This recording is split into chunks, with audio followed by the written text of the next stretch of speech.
everyone. I am Kate Lincoln Goldfinch. I am Hannah Hembry Bell. And we are Law Moms Out Loud. Nailed it. Yes. We got it right. We get it right when we're in person. I know, right? There's a little more pressure on. So we have another special show in person with a live studio audience, aka the Peanut Gallery. And we have a very special guest, Lily Shepard, who is out brand new, hot off the press. The people here in this room are the first ones to have access to this book, Pleasure Principles for Driven Women, Reclaiming Pleasure Through Movement. So Lily is our friend, and she is an embodiment coach and a trauma-informed yoga teacher and a former backup dancer for Beyonce and just all-around badass, as you can probably just tell. And so we're here to chat with Lily about her book today. And so, Lily, tell us a little bit about what prompted you to write this book. Well, first, thank you for having me. I just love y'all, and this is so exciting. So what prompted me to write the book was to share my experience with using movement as a healing tool. And, you know, I'm a professional dancer, as you mentioned. And so I was always dancing and moving from a performative standpoint. And I went through a really trying time in my life, and I was able to use movement as a healing tool and as a tool for me to be a more confident being and for me to move through my divorce and for me to I really got a brand new outlook on life. And it was something that I had been doing for so long, but I started to do it in a different way. And I wanted to share that with other women because it was just incredible what it changed in my life.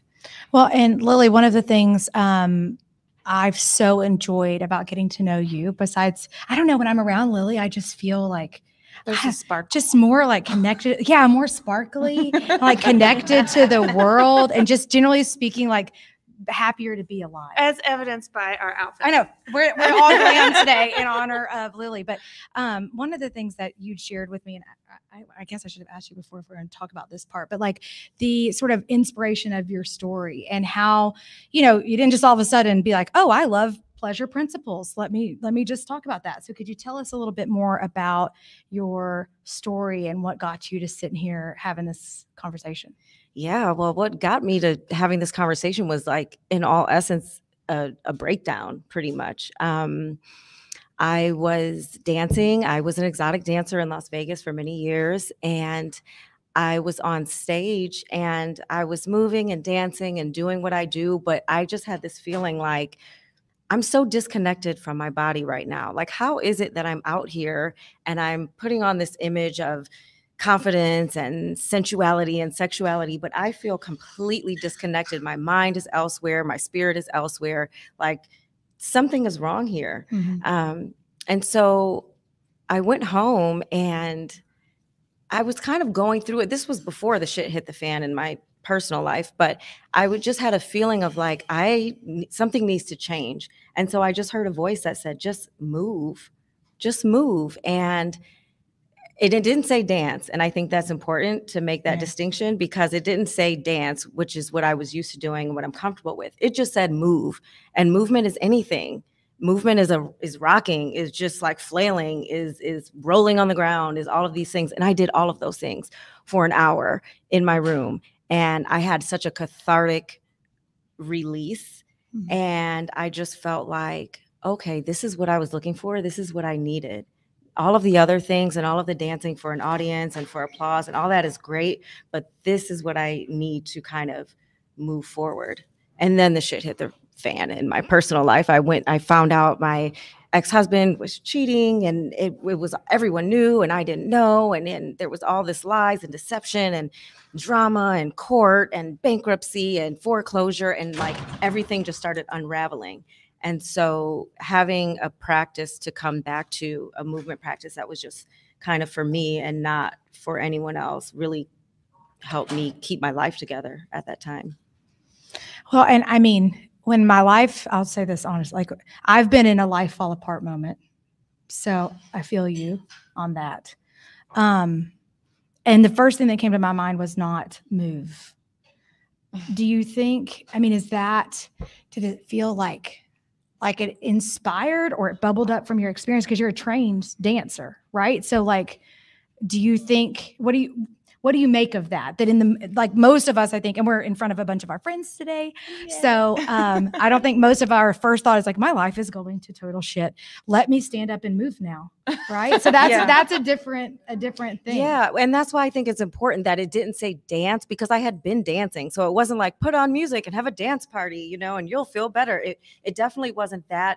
It was like, move. You need to physically move through these emotions is what I made of it. Is like, you need somehow to actually have your physical body release some of this charge that is going on, because you're holding it and you can feel it, and it's emanating through your whole presence and how you're showing up to things. So I felt like that's what I made of it, is just having a physical way to move through the emotional obstruction that I was facing. I was like facing big blocks, and I needed to like free myself of it. And, you know, I did the things I did affirmations, and I sat like this, and I was breathing, and I chanted, and I went to women's groups and circles, and like I was doing the like intellectual things that everyone says do when your life falls apart, but it wasn't doing anything. And I felt like the dancing and the moving and the just being able to have that release in my body is what changed things for me. I've told you this before, and some people who watch the show know I was raised by hippies. And so I've been to these like legit, purple crystal sort of hippie. And they do these, you know, like wild hippie dance parties where there is no choreography. And we've talked about this thing called ecstatic dance. And so my experience of this, whatever intuitive movement, is people moving their bodies in wild, dancey ways. And the feeling that I get when I'm in those environments is like I freeze, because it just feels like there's a way you're supposed to do it, to move and process things through your body. And I'll feel very silly, even if I imagine, you know, doing this like by myself in a room. And I'm probably not alone. I mean, a lot of us feel like, okay, if we're just supposed to move and process through our body, are we just going to look really silly? And so can we just work out instead? No. See, and that's the thing, is like the act of letting go of what something is supposed to look like is just like a bigger life principle, I think. Yeah. You know, it's just like getting rid of like what I think this is. And even for me, and I say that in the book, it's like I realized when I started developing my movement practice, I would default and do movement that I already knew I looked good doing, right? Because I've seen myself do it 100 times. And I'm like, oh, well, this feels good because I know I look good, you know? And it's like, well, that's not actually the point. You really have to release, surrender, whatever the word you want to use, and really be in a place of, this is for me and this is for my healing, and this is not for an audience or any kind of thing. And nobody's looking at you. That is the thing. You know, I've taught dance classes my whole life, and people are so in their heads about moving with other people. And really, we're all so hyper-focused on ourselves. Like, no one is paying attention, I promise you. But, you know, that's what we think, right? We're the star. Everyone's looking at us, you know? But what do you mean? Not like that. Just kidding. I feel like the conversation, we need to back up a second, because, and I get the movement as the answer, but I think we need to take a second to figure out what is the question. What is the question that movement is the answer to? Now, and I've pulled up, I was typing out today, I got to read the book in advance. Don't be too jelly. And one of the quotes that really stuck with me, you'll bear with me a second. Ooh. There's nothing more painful than looking around and realizing you've become the sum total of the expectations of everyone around you. Hot damn, that hurts. Yeah, okay, I'm going to say it a little louder for the people in the back. We literally have people in the back this time. And they're very glam. Yeah, so glam. I love it's so fun. Okay, there's nothing, and I've got some other good quotes, okay? This is one. There's nothing more painful than looking around and realizing you've become the sum total of the expectations of everyone around you. For me, I guess my question is, are you saying that movement is the answer to the question that poses. Yes, absolutely. Because the body is what you have complete control and autonomy over. That's the thing. Like when everything else feels like an obligation and a duty, and you're in a role and you have checklists and things to get done and people to take care of, and there's just things that you have to do, your body and being able to move it the way that you want, the way that feels good, the way that brings pleasure to you, the way that brings healing to you, is the one thing that you can control in this life. It's how you experience reality is through your body and through your senses. So for me, yeah, absolutely. That's the answer. Well, and because, sorry, Kate, were you gonna say No, go ahead. Well, because the title of the book is Pleasure Principles. I mean, you just like it's that word, Pleasure Principles for Driven Women. And I read this. I don't actually think it just applies to women. The concepts in the book, I think guys absolutely should read this book too, to understand their partners, A, and B, to understand themselves. Because I think that y'all will experience a lot of this, whether you know how to like put the vocabulary around that or not. But the word pleasure. So when I hear that word, I'm going to get a little East Texas embarrassed here, is I think about, evening on a Saturday night, my weekly evening Saturday night appointment, right? Mm-hmm. And that's not how you talk about what pleasure is. And so in this book, you're exploring the concept of pleasure. Can you tell us what that means according to Lily Shepard? Yeah, well, I think the first thing is to like, pleasure equals sex. Okay. I mean, yes, but it's so much wider than that. And I think that I was almost nervous about naming, titling the book Pleasure Principle, because I thought people were going to think, oh, she's going to teach me how to have sex or something like that. And it's like, no, that's really not what the book is about. But I think pleasure, I mean, I talk about two types of pleasure, right? And the first one is charismatic pleasure, which is defined as just a state of being, feeling free from need or want, and just feeling pleased. That's it. It's just a state. Nothing has to happen. Nothing is happening. It's just a state of being that you're in. And kinesthetic pleasure is more so like pleasure that you get from an activity like sex or like a good meal or like a glass of wine or a bubble bath or whatever. And so I think that for me, pleasure is both of these things. And I think the charismatic part about finding a state of being, the movement helps with that, because being in movement helps you become present. Becoming present helps you to notice when, hey, I'm free from need or want.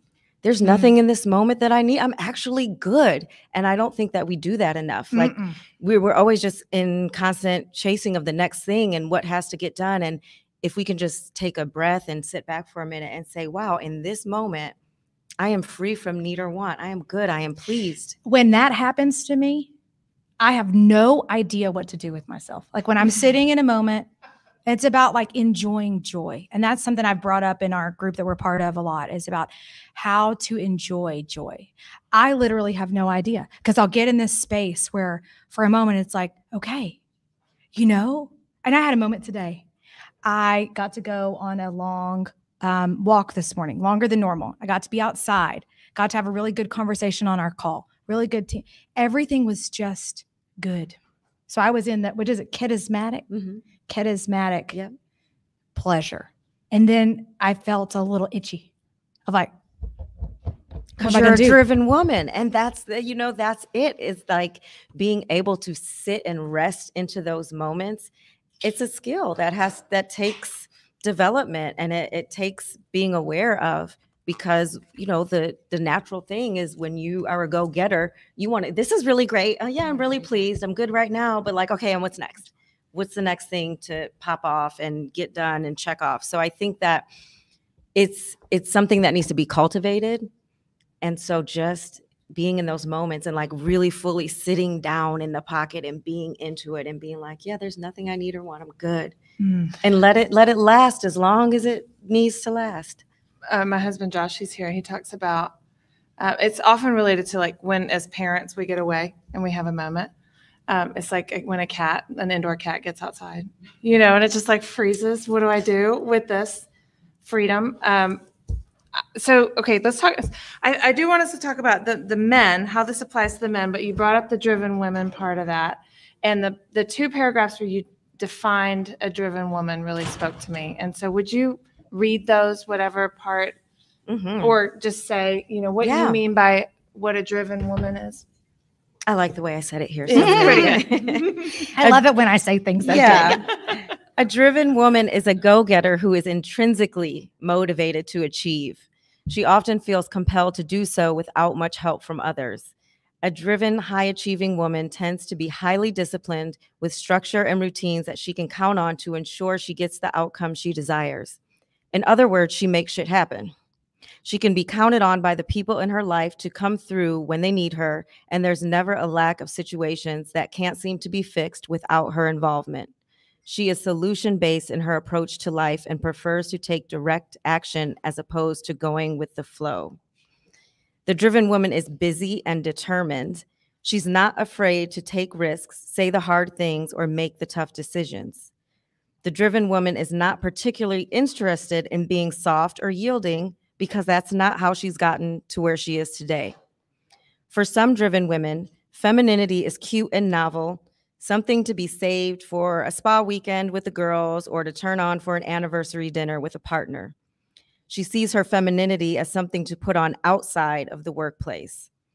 Because she's not necessarily afraid of being alone, she can often take a my way or the highway approach in relationships. It's easy to hide her fear of being vulnerable behind hyper independence.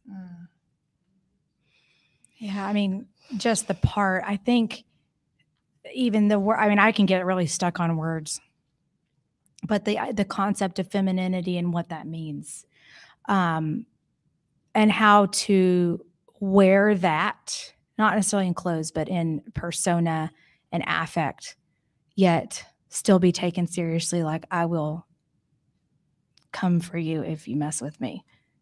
Also, right? To be both is a whole, because here's another thing on the pleasure concept, and what that means and what the 2 types are. So here's what Lily tells us. Okay, y'all.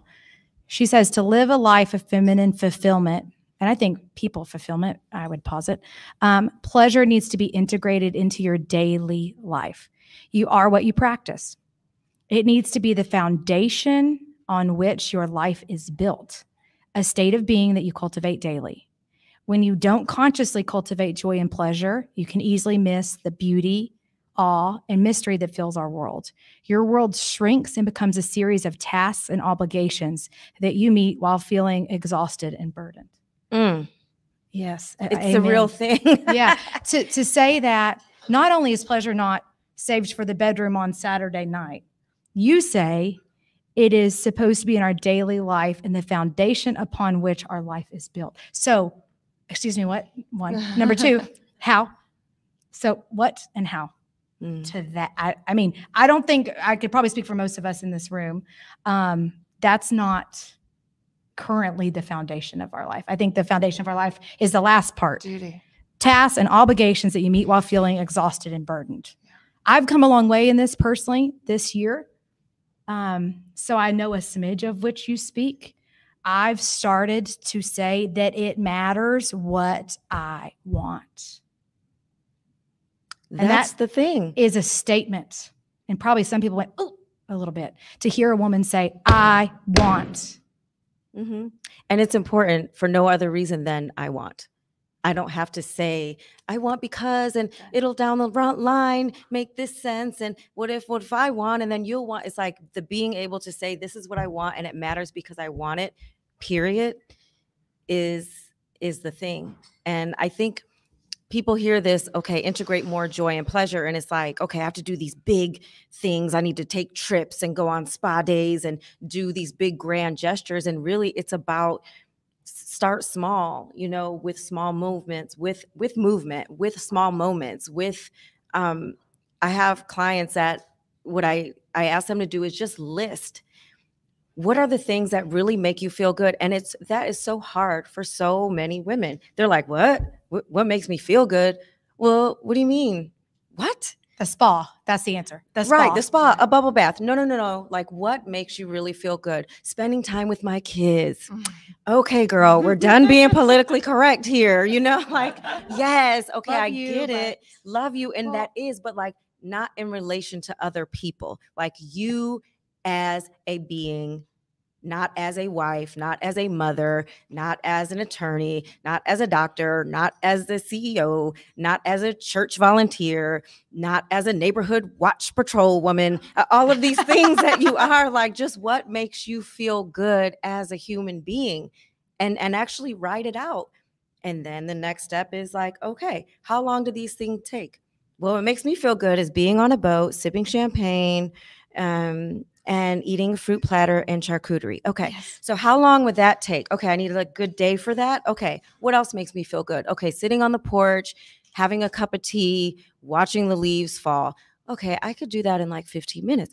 Okay. So building out your list of things and then just saying, okay, every day, this is the time, and making the choice to say, sometimes I have time for the big things. Sometimes I only have 15 minutes, but each and every day, I'm doing some of the things on this list. Well, maybe that's the start, is the list. Sorry, Katie. Oh no, I mean it's there. I mean, there's two things. One, I think women and probably men too struggle with feeling selfish if we take too much for ourselves. And the other thing is, for all driven people, it's what's the end game here? If I carve out, 2 hours to sit on a boat every day, what am I going to achieve with that time? And wouldn't my time be better spent? And that's the thing. And I think, to answer your first question, a side effect of this is being able to meet those tasks and obligate, because they don't just go away when you start doing this work, but you are able to meet them in so much of a better place because you're joyful. You have done things for yourself. So you, instead of being exhausted and burned out, it's like your capacity to serve and to be a great mother and to be a great wife and to do all of these other things is enhanced because you've taken that time. You have to take the time first, and that's not the goal, but automatically, my daughter will say to me, "Mom, good vibes today, Mom. Good vibes. What'd you do today for yourself?" She can feel it. I'm different with her when I have taken time for myself. And to the second part of your question about, okay, what's the result, right? Because that's driven women. Okay, what are we getting out of this? Right. But I think that, one, it's part of the practice to be okay with not knowing a result in every single waking part of your life. What would happen if you just explored and said, okay, well, I'm going to commit to doing this for 6 months, and then I'll see what the result is. I'll reflect and see what has actually happened. It's like do a A/B test, Like an investment. So, yeah. Let's see how this Yeah. investment. Right, See how this right. works out. And going in with just a spirit of exploring and just observing and allowing, and then, okay, you take note and you're aware, and you can say, okay, what did this actually change for me? What moved the needle? What happened? And then go from there, versus starting with like, okay, each and every time I do this, I need to know what the result is going to be. Can I jump us back to the movement thing? Because for me, I think I certainly am in the place where if I were just going to give myself an hour every day, movement would not be in the list of things because it feels unnatural to me. But I hear what you're saying, and I think that you're right, that this connection to the body is, paramount.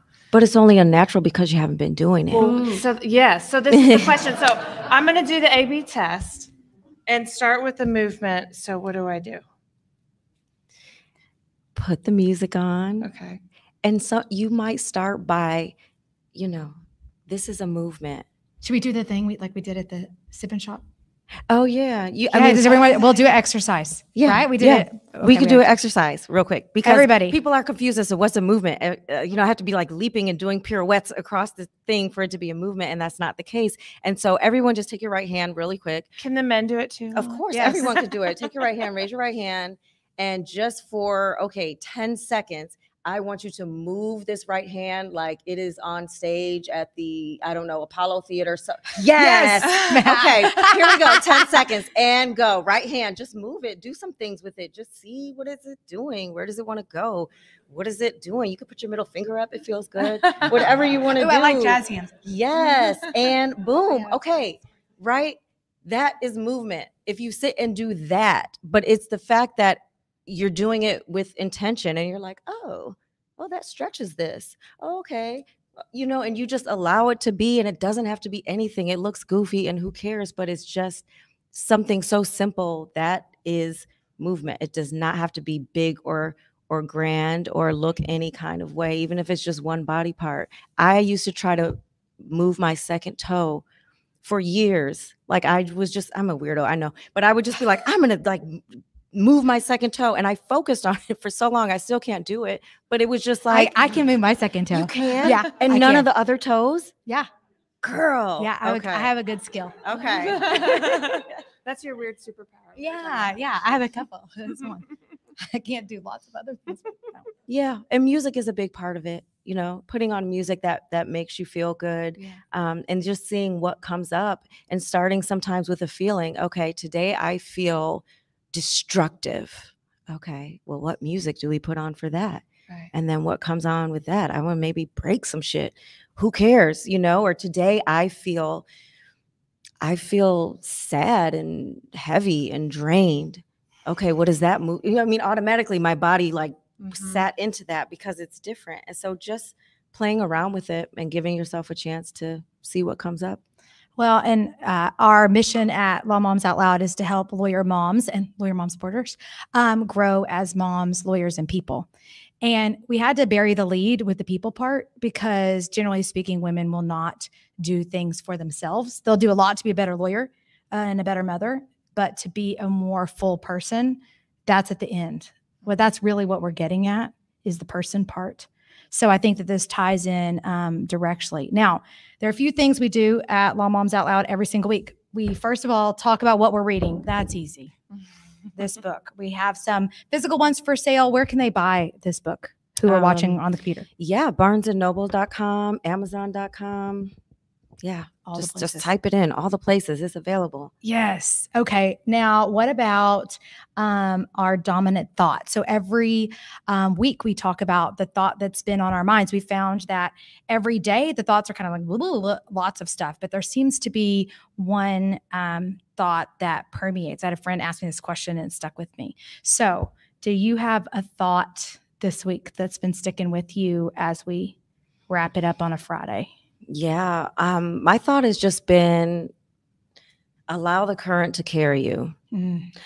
Allow the current to carry you. And that's a hard thing because, we're doers. I'm a doer. I want to do the things and I want everyone to know I'm doing it. And it's like, but at times it's just like you have planted seeds and you don't have to completely stop and just lean back and float down the river, but you can allow yourself to be moved, and you don't always have to be in this resist mode. So that's been my thought this week.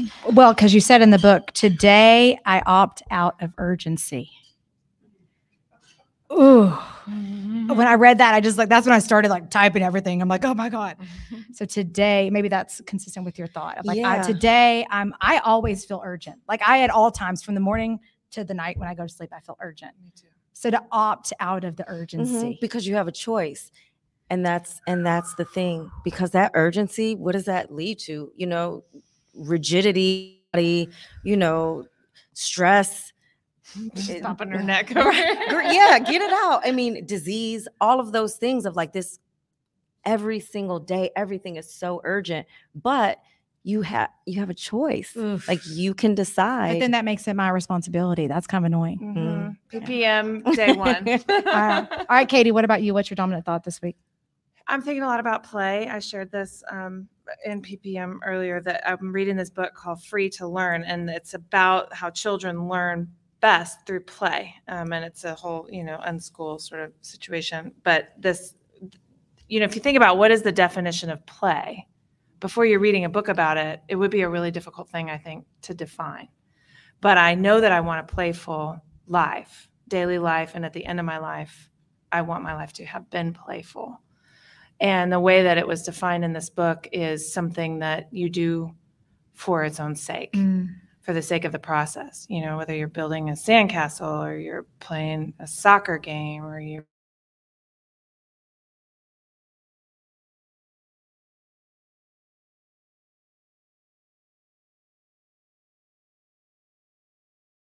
and when shit's blowing up at the firm and I'm dealing with something annoying, is it a possibility to make even those moments playful?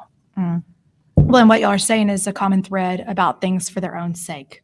That's one phrase I'll give it to everybody. If you've heard me talk in the last year, you know I say this, like, I started asking myself, what would I do for my own sake? Like when everybody says, where are we going to go to dinner? I'm like, always, Mom, we know. Wherever y'all want. I'm fine with whatever. And I should be like, you know what? I want to go to this because I want to. And it feels damn good, actually, to say what you want. So things for our own sake.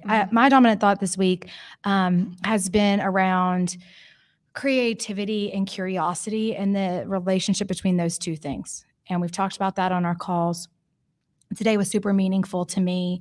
I started writing poems again, and not again, that's BS.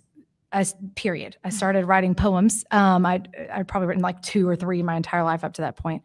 And I'd written one just about the concept of following where your curiosity leads you.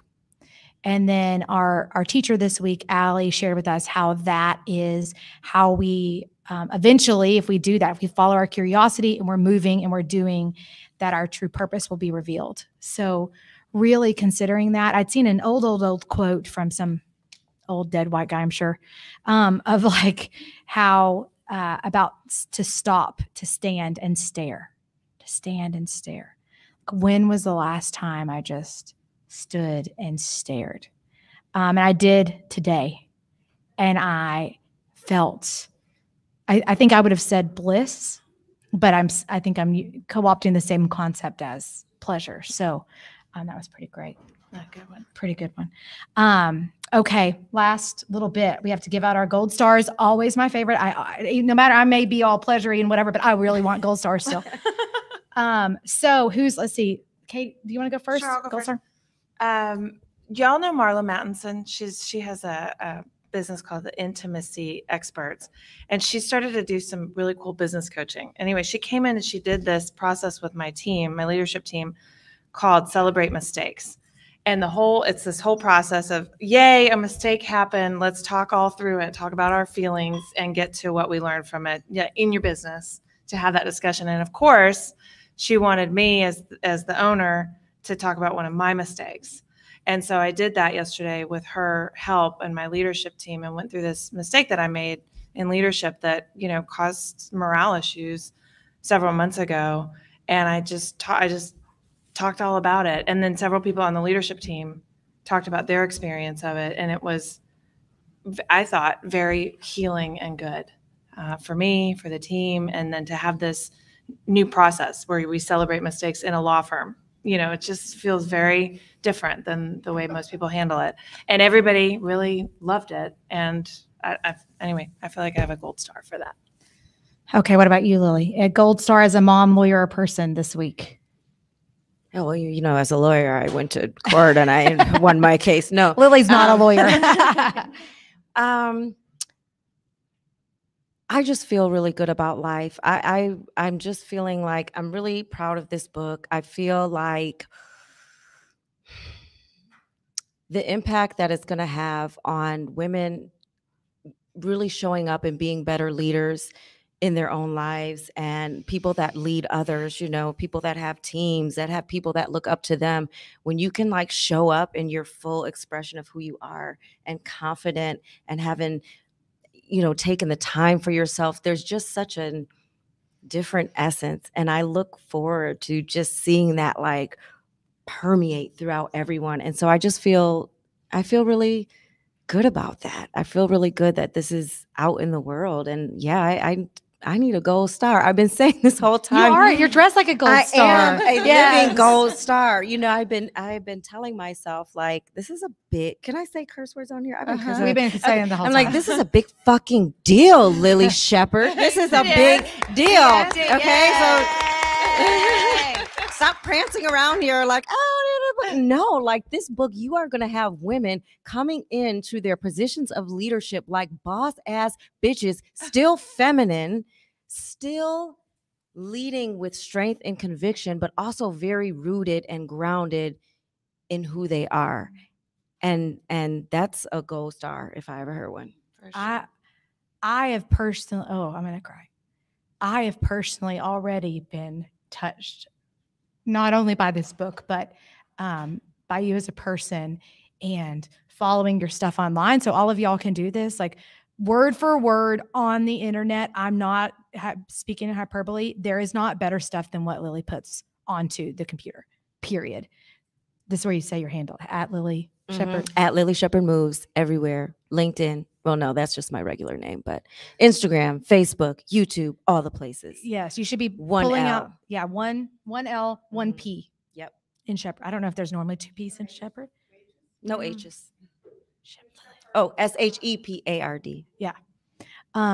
But literal syllable by syllable, it's not anything better. And what I appreciate so much is you say things I've never heard or thought before. Like, high achieving women need more than a bubble bath. I loved that post. Yeah. Or like opting out of urgency. I mean, I've never heard I didn't know that. Number one, I didn't really realize I was in urgency, and I definitely didn't know I could opt out. So like already what you've done just by being who you are as a person and who you are when you're around people in real life who have the privilege of knowing you, A, goal met, B, like even just my experience as someone who could, who may watch this later in a recording or whatever, can have the same experience, to have their actual life changed in a way that affects pleasure for them. And I mean, oh damn, I can't think of anything better to do. So it's happening. My gold star for me was this week. I was trying to think of how to say this. In Texas, there's a team called Texas Tech, Rectum Tech. Hannah rectum techtum this week. I don't think they say that. They say rectum tech. I'm just adding the rectum. Oh, I just realized why everyone's laughing. Oh my god.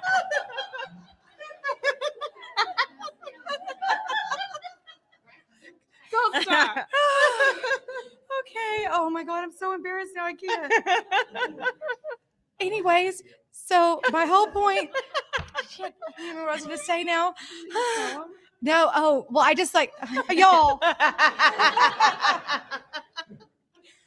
What I meant to say was like I showed up and some people messed around and found out with me this week. I stood up to the plate and did what I needed to do, and felt like I was a badass Boss ass bitch person in a good way this week in terms of just dealing with some things at the firm. I also felt like in a not sort of aggressive way, but felt like a real leader. That I mean, I've talked about the word leader, naturally a leader, but to actually exercise skills as a leader, I really did in probably the biggest way I've ever done for my team this week. And I'm a big gold star, and I am sure that is affected by the work I've learned from you. I have no doubt that already it's become a part of me. And I'm so thankful that when you heard that whisper to get up and move, that you got up and did. So we can start to wrap the show, but we do have this mic up here. Any questions? If anybody in the audience has a question or needs a gold star. And while we're waiting and giving you a moment, let's see who's from PPM OG in the room.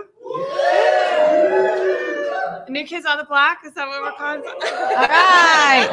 So half and half. Yeah, for everybody watching, there's a merger of two groups that's happening in real life here that we're going to have a party and everything after we're done yapping. So that's coming next. But I think we've got our first question. Looking good. Yes. Wow. Woo. Yes. We got the glam memo. thank you so much for putting your work into the world. I love that you listen to that whisper too, and that your gold star is receiving the beauty of your essence in the world. Like that's what you're doing right now. So thank you. My question, as I was listening to you all sort of process the dynamic of how movement is connected to us, connecting to our pleasure, I thought about the psychological term of suppression, right? And it sort of was like named or said without really being said, that as women, culturally, in our families growing up, in the religions that raised us, et cetera, we were taught to suppress the need or the want for pleasure. And so I thought about how movement allows the expansion of that, right? Like it allows us to be in the moment. I can't remember the cool fancy term that you used with the, I am just sitting in this pleasurable moment. So the question is, how have you noticed in your journey, and I'm sure it's in the book and I can't wait to read it, how have you noticed in your journey how the connection between movement as release from the suppression of pleasure and how you've just allowed yourself to feed that need for movement? Does that question make sense? Mm-hmm. Okay. Yeah, that makes a lot of sense. And I have to say that I'm very lucky in the sense that I didn't grow up with a lot of shame and a lot of suppression around my body and movement and those things. But I realize that that is not the case for a lot of people, and that a lot of us grow up in ways that we might even want to move, but we can't because a man might be looking, or we might, pay attention to us. And so for me, I think that being able to see my body as my own, and to understand that I can move to do so many things. I can move to process. And I talk about trauma a lot in the book, and it not being kind of the thing that happens, but the effect of what's left there, in your soul and your spirit and your cellular memory and in all of those things. So I kind of went all around, but I think it's about freedom in essence. And that suppression shows up even in the way that we carry ourselves and in our posture and in the way that we interact with other people. And so making the commitment to keep moving and just keep moving through whatever it is, you will find just there's so much expansion that happens, and you noticeably start to feel more free when you're not even in a movement situation. Like even your pedestrian movements get a little more flair. Your chest is a little more open, your neck is a little more elongated. You're just moving differently. And so I think, I don't know, does that answer your question? I feel like I went around and around, but I got you. It's great. Yeah, that's great. Lily, I think I speak for everybody here that we are so grateful to have you in our group. We're so excited that we're going to join. And I can speak for all of the OG. I do speak for y'all that we are happy to have you and to start to learn from you every single morning.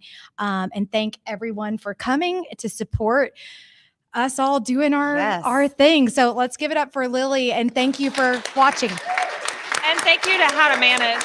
Yes, and thank you to How to Manage a Small Law Firm for sponsoring this happy hour, and we can make sure and say a lot of thanks. So see ya next week. Yay.